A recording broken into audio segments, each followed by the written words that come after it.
No ar, JF Cast, seu programa de saúde e bem-estar associado a um bom bate-papo, promovido por nossa equipe de podcast da Associação Joelísio Fraga Mieloma Múltiplo. Agora JF Cast com Joelísio Fraga.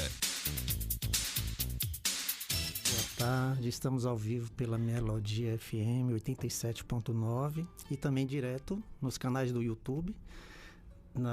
Da rádio, né? Da Rádio Melodia e também da Associação Joelísio Fraga. Então, vocês que estão aí, vai lá, dá o clique lá e se inscreva nos canais. Hoje, estamos aqui com a nossa convidada, que é a Cecília Ferraz. Ela é enfermeira oncológica. Primeiro, eu quero agradecer muito, viu, Cecília, por ter aceito o nosso convite. E como de praxe, a gente sempre inicia perguntando: quem é Cecília Ferraz? Boa tarde, Jô. Eu que agradeço a oportunidade de estar aqui levando um pouquinho, né, de informação, principalmente relacionada à saúde e principalmente relacionada à oncologia, que é algo que faz parte do meu ser já. Eu sou Ana Cecília, sou enfermeira oncológica, estou na área da oncologia há 13 anos. Tentei sair da oncologia, mas a oncologia não sai da gente e acabei retornando. Hoje eu estou como enfermeira do Instituto GLES, do Serviço de Imunoterapia, do Instituto GLES de Neurologia e Cardiologia. Também sou enfermeira da Unimed, presto serviços de telemedicina. Também faço serviços de consultoria médica, consultoria em serviços de saúde e apaixonei por esse tema de navegação de pacientes, dando um pouquinho de spoiler do que a gente vai falar hoje. Que legal. Então vamos navegar nesse tema, né? Eu já inicio te perguntando o que é navegação de paciente e como o enfermeiro tem a ver com esse sistema. É algo bem novo ainda, né? Navegação novo no Brasil, Sim. Navegação de pacientes. Porque nós não temos ainda um escopo formulado, uma especialização em navegação de pacientes. Mas quando falamos de navegação de pacientes, a gente tem que ver um pouquinho do contexto histórico, né? Como foi que começou isso? Começou em 1990, nos Estados Unidos, por um médico cirurgião, Dr. Harold Freeman. Ele era um cirurgião oncológico, estava se especializando em cirurgias oncológicas, principalmente cirurgias da mama.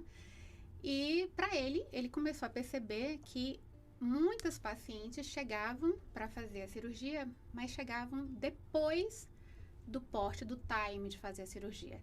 Elas perdiam a oportunidade Sim. de fazer a cirurgia, porque chegavam já em estágios paliativos com metástase. E hoje a cirurgia oncológica, no caso de mama, normalmente se faz com objetivo curativo, né? Retirar a lesão o máximo que der, fazer tratamentos para diminuir, ou seja, diminuir a lesão, enfim. E esses pacientes não chegavam para ele dessa forma. E ele tentou mapear um perfil, por que isso estava acontecendo dentro desse hospital, que era do Raleigh Hospital, em Nova York. E aí, ele mapeando, ele conseguiu encontrar algumas brechas e informações que deram base para ele estabelecer a navegação de pacientes. Ele traçou o perfil e viu que muitas dessas pacientes que chegavam com atraso para fazer cirurgia, o que acontecia? Eram marginalizadas, né? A parte da sociedade, ou seja, eram imigrantes, pessoas que não falavam bem a língua, não tinham rede de apoio, não tinham seguro-saúde. A gente sabe que nos Estados Unidos o seguro-saúde é totalmente diferente do Brasil. Sim. Então, ele começou a mapear essas circunstâncias e viu que essas pacientes elas não conseguiam fazer por conta de determinadas situações. E ele juntou pessoas, assistentes sociais, leigos até, para que ajudasse a montar ferramentas que conseguissem trazer essas pacientes no tempo hábil para fazer cirurgia. E traçando essas estratégias, ele conseguiu reduzir o tempo de até 50%. Interessante, né? Que essas pacientes, de sobrevida para essas pacientes, ou seja, 50% de redução do atraso trouxe 5 anos de benefício de sobrevida, né? Desde a data do diagnóstico. E foi aí que foi estabelecido a navegação, né? O projeto de navegação dos pacientes. E foi nos Estados Unidos que começou. E hoje a gente tenta, né, trazer isso para o nosso cenário no Brasil. Quando a gente fala de navegação, a gente lembra muito de barco. Tem sempre um porto, saída, né? E a entrada. Então, a gente consegue navegar esse paciente durante todo o percurso dele oncológico, desde antes até do diagnóstico até o fim de vida. Aqui você é a única? Em Conquista, a gente não tem um escopo próprio, né, de Sim. serviços em saúde que fazem a navegação de paciente. Você vê que as instituições, elas tentam fazer a navegação, o enfermeiro assistencial é quem fica com esse papel, mas não, sem um escopo definido. Entendi. Poxa, interessante, né? Muito interessante. Aqui, quer dizer que no Brasil é novo ainda, esse sistema de prestação de serviço. Sim. No Brasil, o primeiro registro foi em 2019, no Hospital Moinho de Ventos. Eles fizeram um trabalho também com pacientes com câncer de mama e a história, o relato deles é maravilhoso quando você pega, né?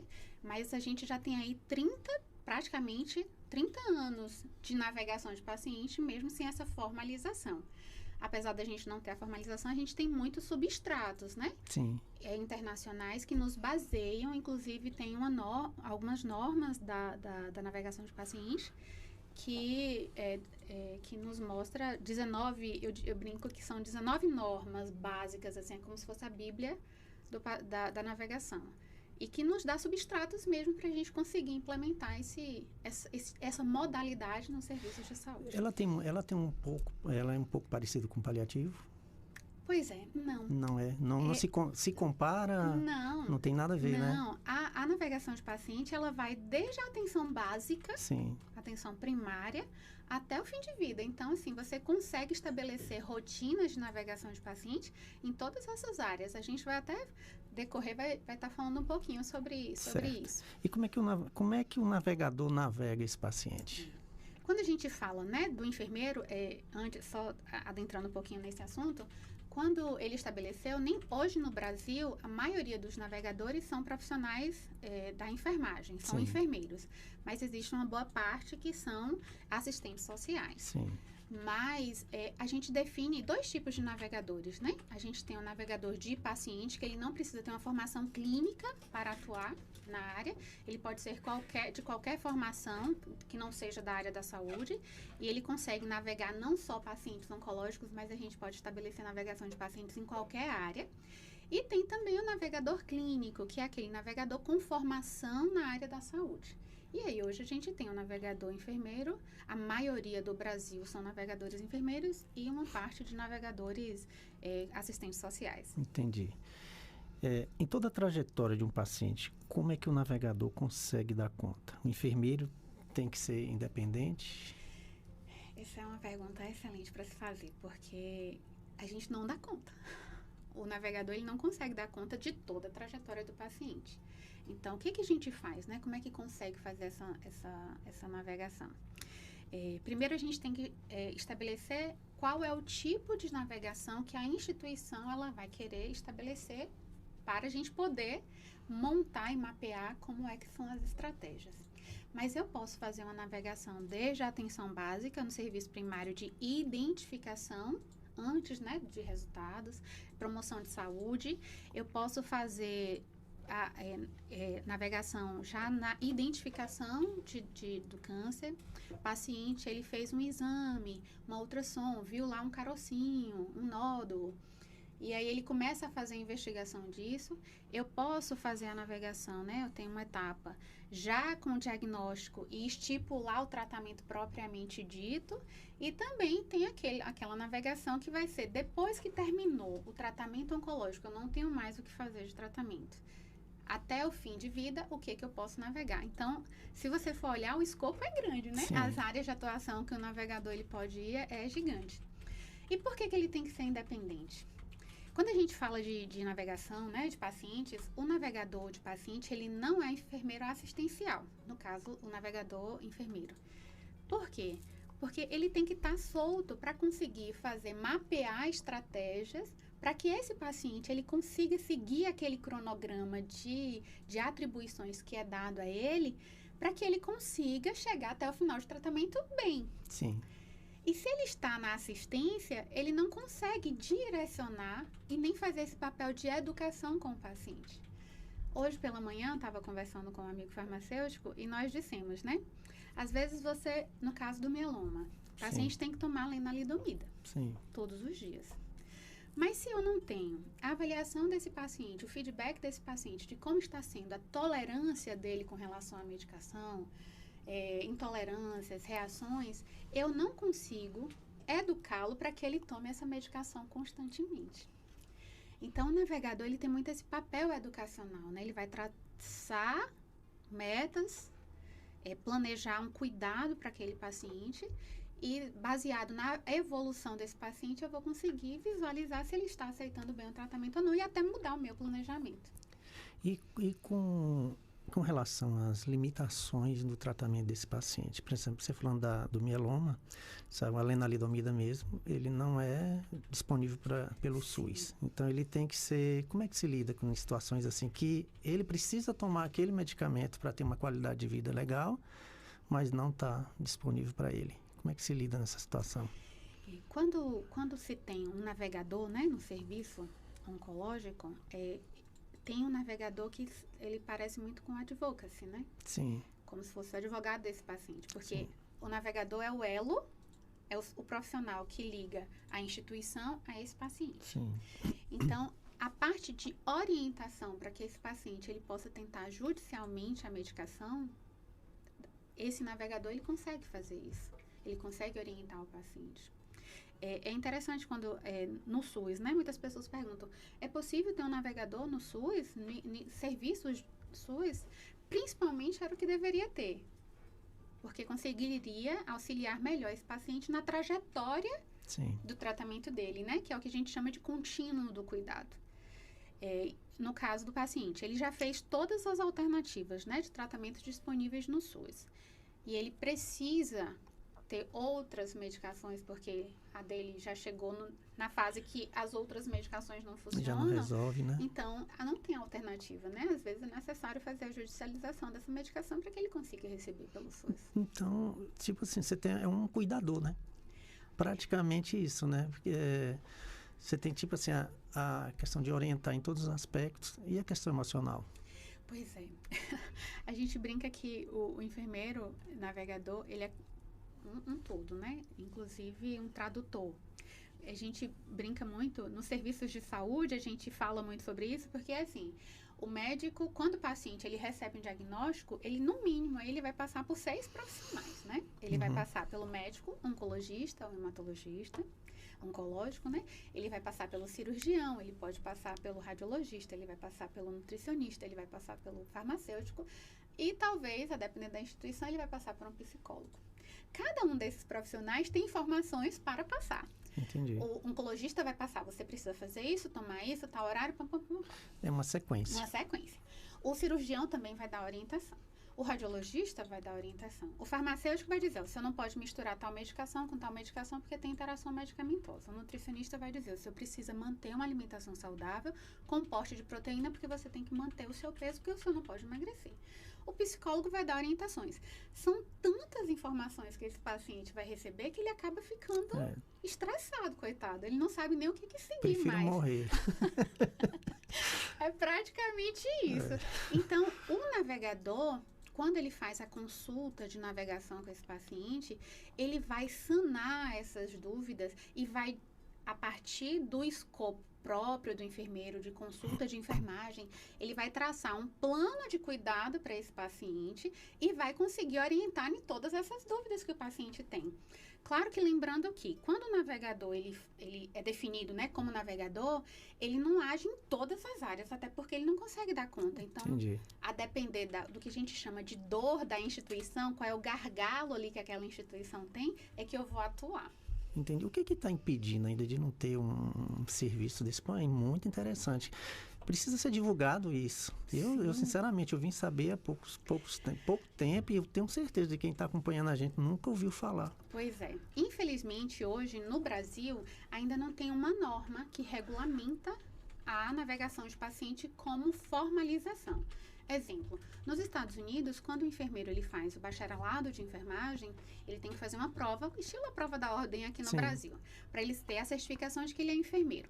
Depois que ele passa por isso, ele vai para a prova de certificação, ele faz a especialização em oncologia e tem a prova da ordem também, ele faz uma prova de certificação em enfermeiro oncológico. E posteriormente a isso, ele faz uma prova para ser navegador. Ele faz uma especialização para ser navegador de pacientes. No Brasil, não.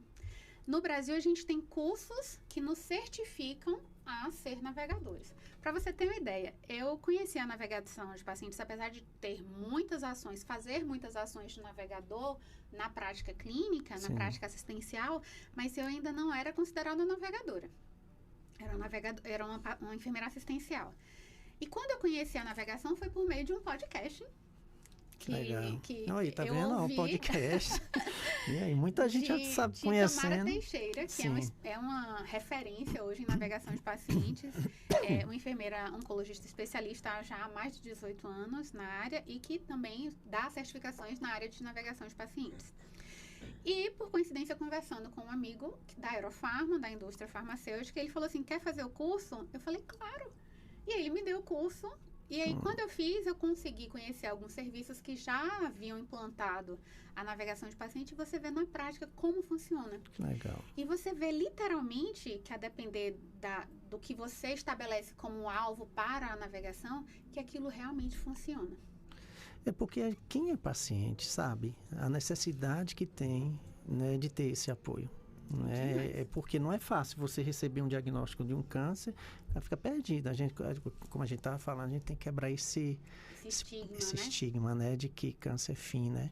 Sim. E acho que você como navegadora, né, acho que deve falar muito, além de me furar muito, que ela me furou muito. E quando ela não furava, mandava furar. Mas eram as benditas agulhas, né? Então, o seu papel é fundamental nesse trabalho aí de acolher, de orientar e de acompanhar esse paciente, né? Como é fundamental. Nossa, é interessante isso. É bem interessante, porque a maioria dos serviços hoje, eles pensam muito em custos, né? É isso. Então, assim, angariar mais outro profissional para a instituição, ter que pagar salário para este funcionário é um custo. Então, o que a maioria das instituições fazem? O enfermeiro que está na assistência, ele faz esse papel de navegação. Entendi. Claro que não com escopo completo. E quando você fala de navegação, a gente precisa de muitos dados. Hoje, não dá para a gente achar que aquilo é possível. Sim. Eu tenho que provar o porquê que é possível. Então, achismo não pode funcionar. De jeito nenhum. Então, eu tenho que ter bases, né, palpáveis para dizer que aquilo pode funcionar ou não. E esse enfermeiro que ele está na navegação e na assistência, a navegação exige muitos dados. Então, você trabalha muito com planilha, com dados, com tabulação de dados, com relatórios para provar por A mais B que o serviço de navegação ele funciona. E quando você está na assistência, você não consegue fazer isso, porque você tem que dar orientação direta para o paciente, né? Você tem que estar infundindo medicação, você tem que fazer aprazamento de medicação, você tem que conferir dosagem de medicação para administrar. Então, tem a rotina da assistência em si. E que, se você for fazer o papel de navegação, você não consegue. Da forma mais adequada. Por isso que o ideal você seria ter esse navegador à parte, porque ele ia ser o elo entre a instituição e o paciente. E um dado muito interessante, esse navegador ele tem que ter uma boa comunicação e ter no mínimo de 3 a 5 anos de experiência no serviço de oncologia.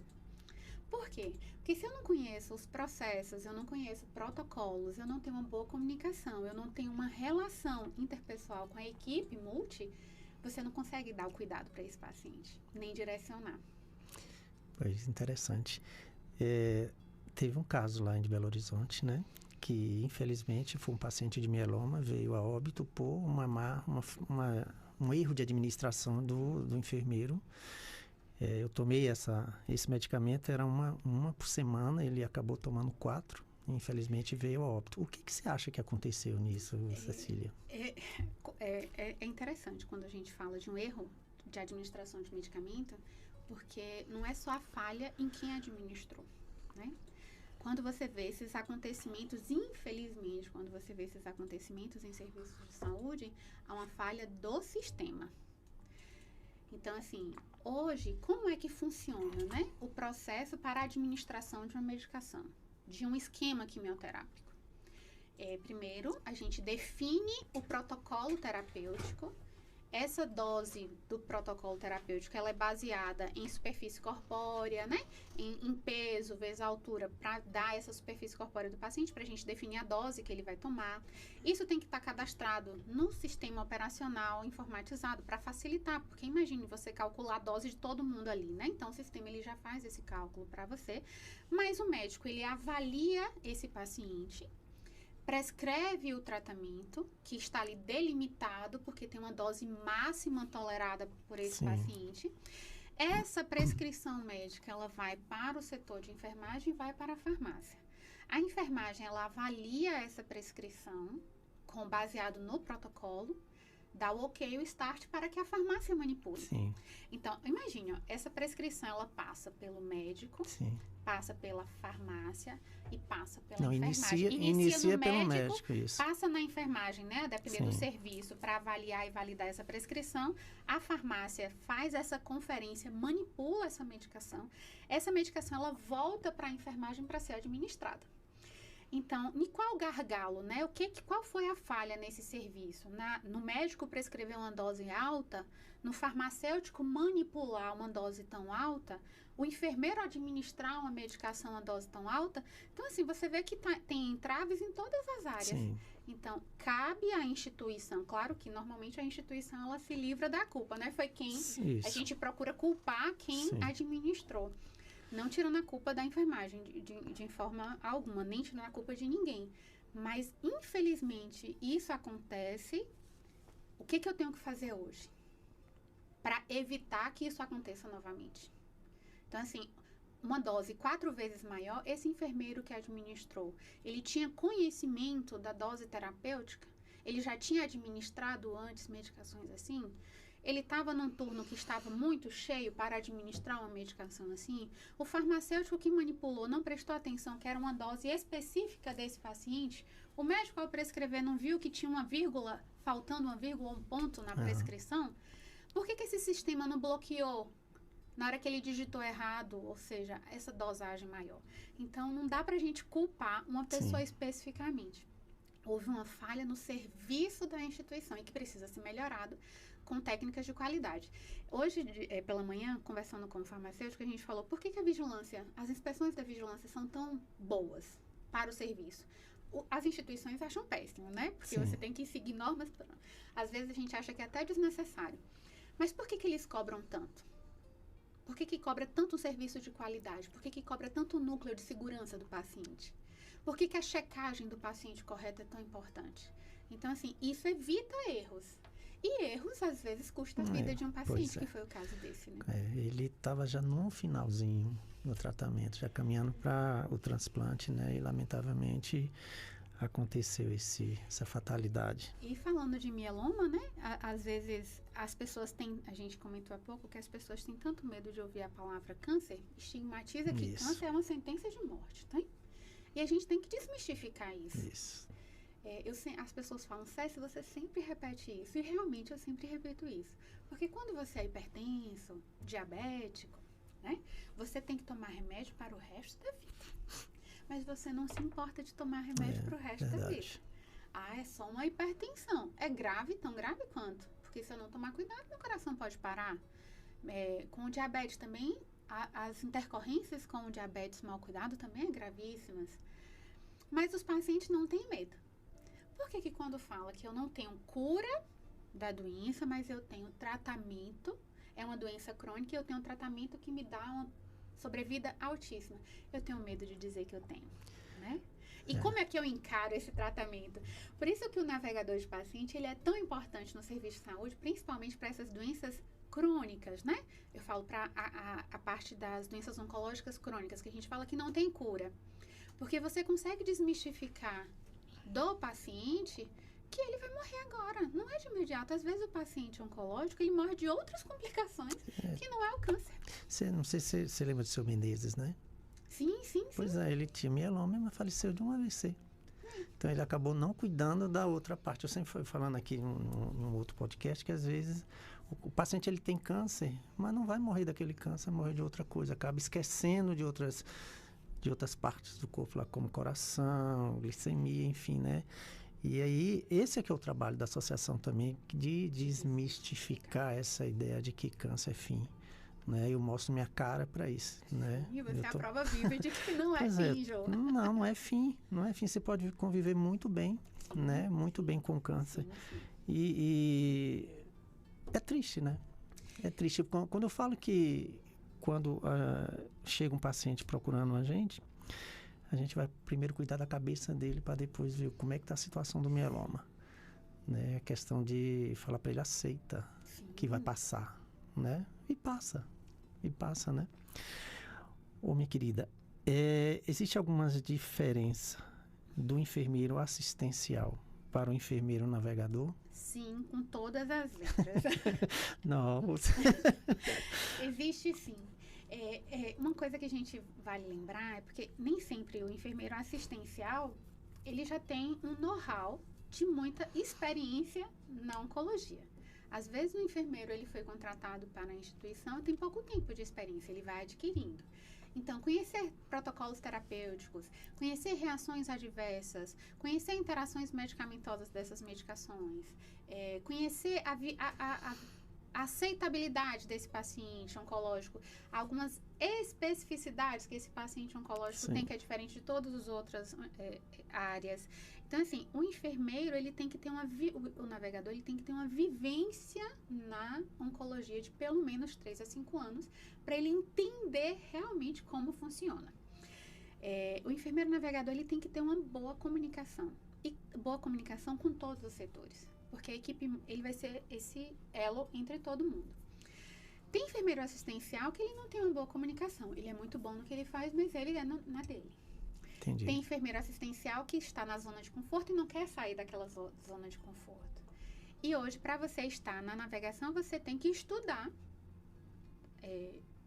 saber muito, para você conseguir planejar a vida desse paciente para que ele tenha uma qualidade de vida melhor. Você tem que lidar com médicos, você tem que lidar com a equipe multi no geral. E hoje, infelizmente, no Brasil, ainda existe a crença de que existem áreas que são superiores às outras. Então, se você não tem um conhecimento técnico científico para você conseguir falar de forma educada, mais clara de que aquilo tem que ser assim, e você provar por dados que tem que ser dessa forma, você não consegue fazer a navegação correta. Entendi. Então, por isso que nem sempre o enfermeiro assistente, nem todo enfermeiro assistencial consegue ser navegador. E o enfermeiro em si consegue ser navegador? Pois é, nem todos vão conseguir, né? Nem todos. Ele vai ter que ter essas especificidades para que ele consiga traçar esse caminho. Até porque orientar paciente não é fácil. Mexe, eu não sei disso.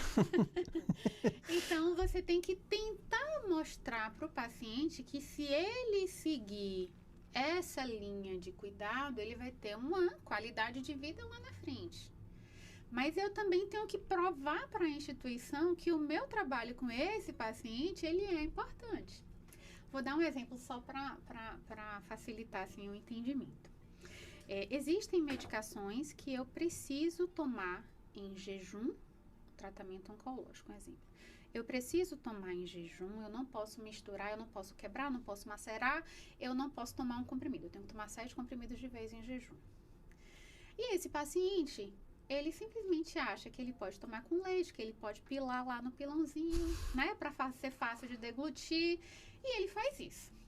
Se eu não tenho um programa de acompanhamento desse paciente para ver como é que está a absorção dele com relação ao tratamento, eu nunca vou saber que esse paciente está fazendo dessa forma. Entendi. Aí lá na frente, eu vejo que esse paciente ele não conseguiu ter resposta satisfatória ao tratamento.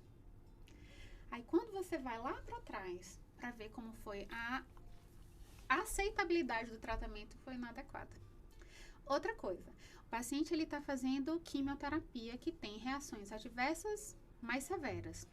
Mas se eu foco na navegação específica nesses pacientes, exemplo, de reações e eu dou orientações com relação a essas reações possíveis que esse paciente tem, eu posso, inclusive, diminuir o índice de internação e diminuir o tempo de, exemplo, esse paciente ele vai atrasar o tratamento por conta de uma reação adversa, mas que foi tão bem conduzida que a gente consegue não atrasar, você consegue dar o tratamento correto. Entendi. Então, a navegação ela também pode fazer isso. Agora, claro que vai depender da instituição e qual é o meu gargalo ali naquele momento.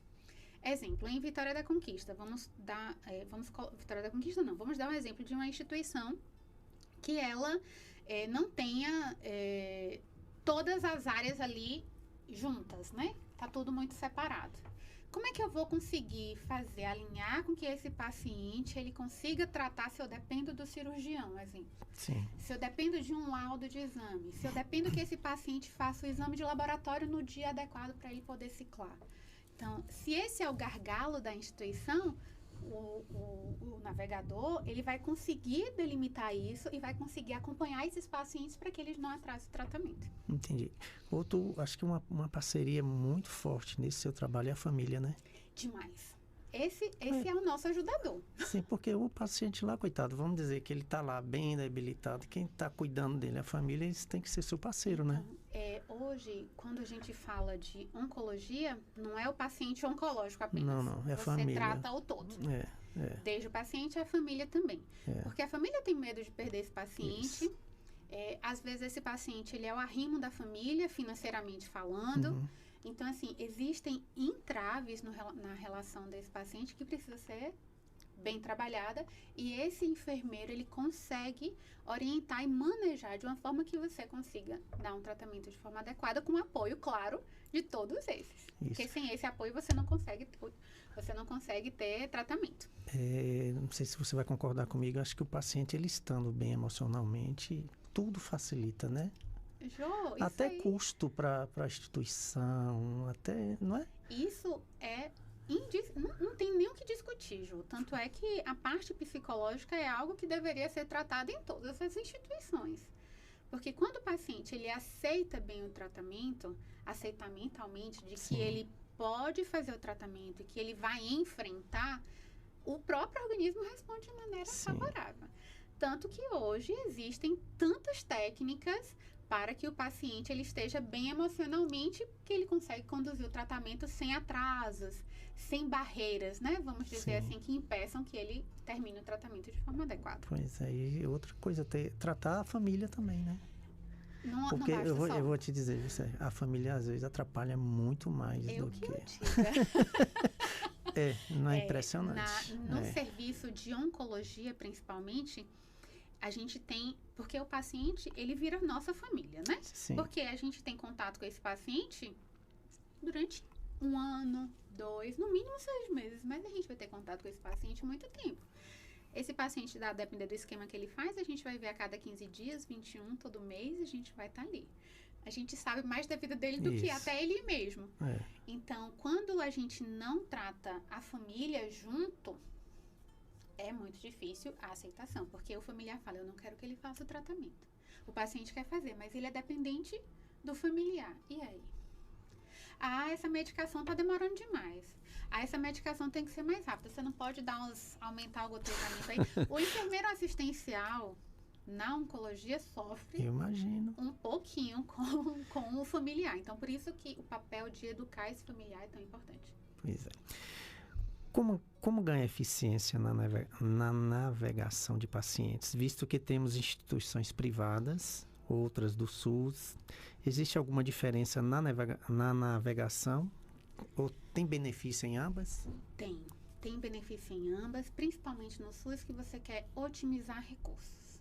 Então, exemplo, se eu consigo fazer uma navegação eficiente, a depender do que eu for navegar, claro.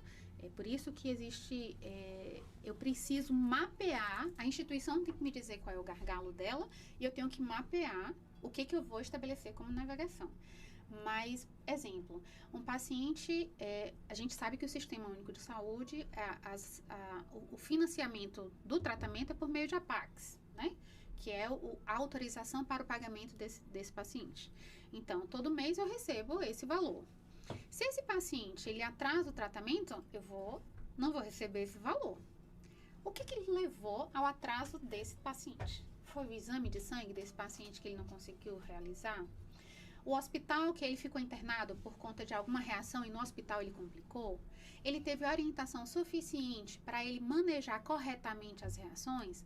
Então, assim, se eu consigo fazer isso, eu consigo limitar a internação desse paciente. Se eu diminuo a internação desse paciente por algum motivo, eu sobro leitos no SUS, no exemplo. Então, a navegação deveria ser o navegador deveria ser o ponto principal do SUS. Deveria se investir nisso. Só que para isso eu tenho que provar por meio de números, né? Que é possível. Só para você ter uma ideia. Existem tratamentos que baixam muito a imunidade do paciente. O paciente ele não consegue ciclar com 21 dias, um exemplo. E existem medicamentos que aumentam a imunidade desse paciente. Só que essa APAC no SUS não cobre a medicação. Entendi. Então, às vezes, um estudo nesse serviço, quantos pacientes eu tenho fazendo esse tratamento que diminui muito a imunidade?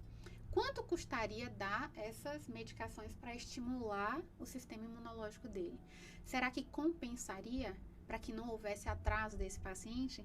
Então, por isso que o navegador é tão importante, porque ele consegue mostrar por meio de dados, números, o que eu consigo direcionar para melhorar o serviço no SUS. E na rede privada eu nem falo, porque isso aí, exemplo, um hospital que eu consigo fazer o serviço, né? Que eu tenho tudo ali muito bem amarradinho, então eu consigo antecipar o exame de laboratório, eu consigo ver o exame de imagem com certa rapidez, eu já passo isso para o médico. A dinâmica é melhor, né? A dinâmica é melhor e a gente consegue agilizar a vida desse paciente. Sim. Então, realmente, nos dois serviços é de fundamental importância ter. Interessante. Você faz esse serviço já fora dos hospitais? Hoje a gente já está... Você falou que faz a telemedicina, né? Sim. Na telemedicina é muito difícil você estabelecer, né? Até porque eu não trabalho com oncologia especificamente. Mas, inclusive, na telemedicina, você consegue dando orientação. Mas o enfermeiro navegador, ele fica à parte, né? Então, ele não está ali na assistência, mas ele consegue mapear todos os serviços. Existem hospitais hoje, grandes centros, que ele tem um navegador para cada área. Então, exemplo, para mieloma múltiplo. Qual é a dificuldade no tratamento de um paciente com mieloma múltiplo? Reações adversas? As reações têm impedido esse paciente de ciclar no tempo adequado? Se eu não ciclo no tempo adequado e eu tenho probabilidade de fazer um transplante lá na frente, eu atraso meu transplante. Então, o que eu faço para melhorar esse índice? Depende só de um fator? Câncer de mama. Quantos pacientes estão chegando com atraso para realizar uma cirurgia e perdendo time de cirurgia por conta que houve um atraso no resultado de exames? Então, tem serviços hoje que ele direciona o navegador para cada área e você consegue ter uma melhoria na qualidade sem precedentes. Que legal, viu? Vamos lá, né? Nem todo enfermeiro assistencial consegue fazer o papel de enfermeiro navegador, né? Vimos que são necessários algumas habilidades específicas, além de conhecimento que talvez o enfermeiro assistencial, por estar em uma zona de conforto em seus atendimentos, não consegue executar. Então, é o que a gente acabou abordando, né? A gente acaba falando. Hoje, na prática clínica, existem 3 tipos de enfermeiros, né? Dentro de um serviço de oncologia. Existem o especialista em oncologia, que ele conhece protocolos terapêuticos, manejo de toxicidades, graduação de toxicidades, enfim. Ele está nessa parte assistencial, mas com um olhar mais gestão. Sim. Você tem um enfermeiro assistencial, que ele não necessariamente precisa ser especialista em oncologia, e você tem em alguns serviços apenas o infusor, né? O enfermeiro que apenas infunde a medicação, que está prescrito e mais nada. Mas tem aqueles, dentro dessas áreas todas, exemplo, o enfermeiro assistencial, eu estou há 10 anos na assistência, mas eu não quero sair daqui do meu conforto. Entendi. Para mim aqui tá bom e vida que segue. Eu tenho aquele enfermeiro que ele não tem um domínio de comunicação. Às vezes ele vai mais prejudicar o serviço do que ajudar. Então, por isso que o navegador ele é tão importante, porque ele tem que ter conhecimento específico para poder... Ele precisa ser especialista, mas ele tem que ter esse domínio de ferramentas para auxiliar ele nesse processo de navegação. É interessante, porque a necessidade da instituição nem sempre vai ser a necessidade do médico e nem sempre vai ser a necessidade do paciente. Como é que eu vou conseguir juntar as necessidades dos três? Conseguindo montar um planejamento para a necessidade dos três, eu vou poder usar a mesma linguagem para cada um? Não. Exemplo, para mim, às vezes eu tenho a mesma estratégia, mas eu vou utilizar uma linguagem para a minha equipe, para orientar a minha equipe, a equipe de enfermagem. Eu vou utilizar uma linguagem diferente para comunicar com o médico a respeito desse plano. E eu vou usar uma linguagem totalmente diferente com os administradores. Entendi. Mas é a mesma ação, mas a linguagem é diferente. E nem todo mundo tem esse domínio de ter e quer, né, ter essa comunicação. Entendi. Rapaz, é interessante. Eu tenho porque tinha uma dúvida aqui. O enfermeiro navegador atua só em casos de pacientes oncológicos? Não. Hoje, os estudos todos foram voltados, tudo que você tem de referencial bibliográfico hoje é voltado para a prática da oncologia. Todo, né? Todo material, inclusive a maioria do material que nós temos hoje é todo em inglês. Nós não temos quase publicações no Brasil, tem se mudado um pouco isso com alguns estudantes de doutorando e de mestrando na navegação, tentando fomentar, né, a navegação no Brasil, mas os estudos todos hoje são na área da oncologia. Mas isso não quer dizer que somente a oncologia precisa do navegador. Eu posso estabelecer navegação de pacientes em qualquer área, independente. Porque o que vai depender do meu foco. Exemplo, eu tenho uma instituição que acompanha pacientes de determinada faixa etária. Sim. O que eu vou fazer para navegar esse paciente? Eu tenho que ver qual o risco que esse paciente tem, qual é o tratamento que ele está fazendo nessa instituição. Ele procura essa instituição por quê? Se eu consigo delimitar quais são as áreas de atuação dentro dessa instituição, eu vou traçar ações. Exemplo, eu vou mandar informativos para esse paciente a cada período de tempo, para que ele compareça para fazer uma avaliação na unidade. Então, a navegação ela pode ser utilizada em qualquer área da saúde. Claro que eu vou ter que delimitar qual vai ser o meu plano de ação. Estamos apresentando o JF Cast com Joelísio Fraga. Seu podcast de saúde e bem-estar. Eu queria que você deixasse o seu recadinho aqui para aquele paciente que está recém-diagnosticado, que vai achar, vou morrer, não vai ter jeito, eu estou com câncer, né? Foi diagnosticado com câncer. E como a gente tinha falado antes, né, tentar desmistificar isso aí. O que você diria para esse paciente agora que está nos assistindo? Eu diria para ele a mesma coisa que eu digo sempre quando esses pacientes chegam na unidade. Não é o fim. O diagnóstico de câncer não é uma sentença de morte, pelo contrário. Ele simplesmente recebeu um diagnóstico, mas ele tem chances de tratamento. E quando você tem infinidades hoje de tratamentos, você tem a possibilidade de sobrevida muito grande. Então, o que ele precisa, né, hoje? Correr contra o tempo para que o diagnóstico seja feito de forma mais rápida possível. Porque quando eu diminuo o meu tempo, né, eu acelero os meus processos para iniciar tratamento, eu ganho sobrevida aí. Mas que o que importa hoje, dentro de uma guerra, não é se eu vou vencer ou se eu vou perder, é se eu vou continuar lutando. Entendi. Então, o paciente, a vida está aí, a vida é o hoje, né? O que eu tenho de qualidade hoje? Então, esse que é o importante. Pois é, eu tive a experiência de ser furado por você, né? E você viu que a gente, naquelas cadeiras ali, passa mil e uma coisa na cabeça de cada paciente daquele, né? Então, o seu papel, o papel do técnico, de quem está ali na equipe, é fundamental de acolher, né? De levar esperança, né? Que como te fala, o próprio tratamento debilita em todos os aspectos, físico, emocional. E na cabeça daquele paciente passa o quê? O que foi? O que faltou eu viver? Né? O que eu vou, será que eu vou viver daqui para frente, né?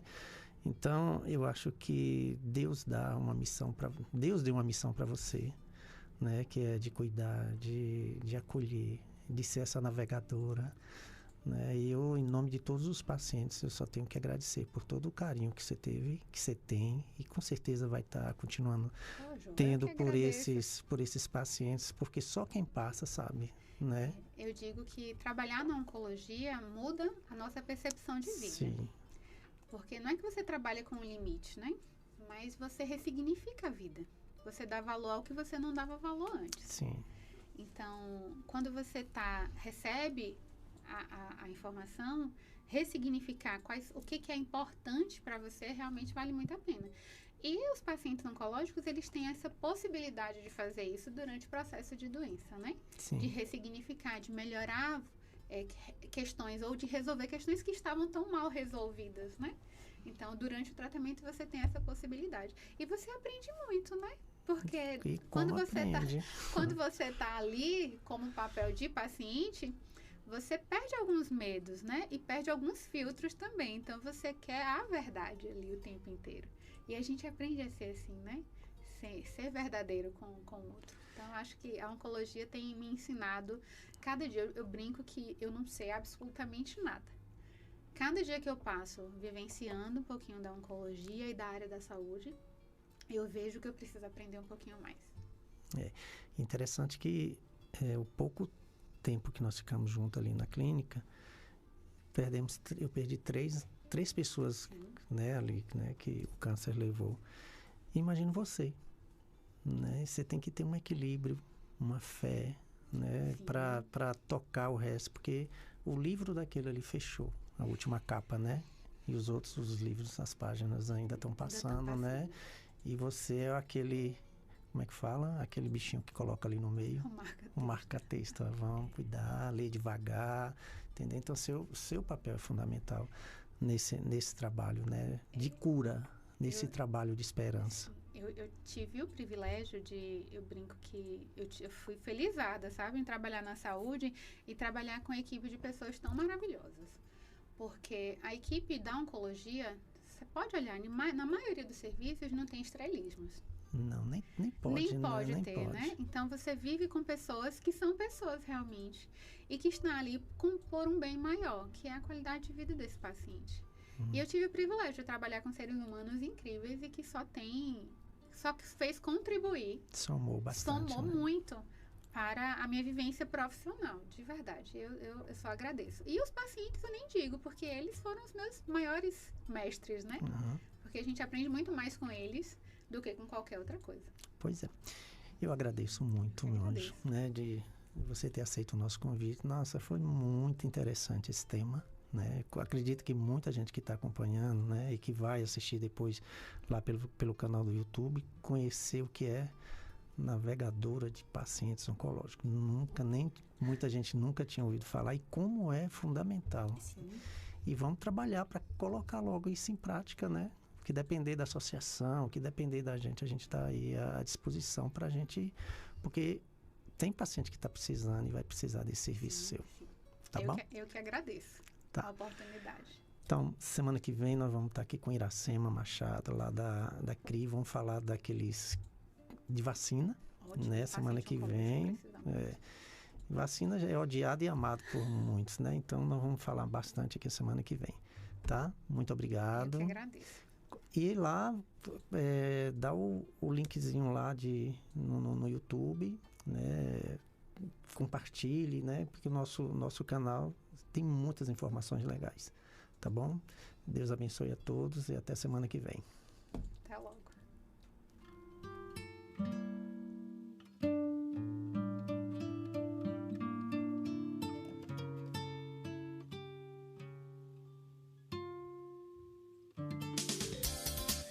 Você ouviu o JF Cast, um podcast produzido pela Associação Joelísio Fraga Mieloma Múltiplo.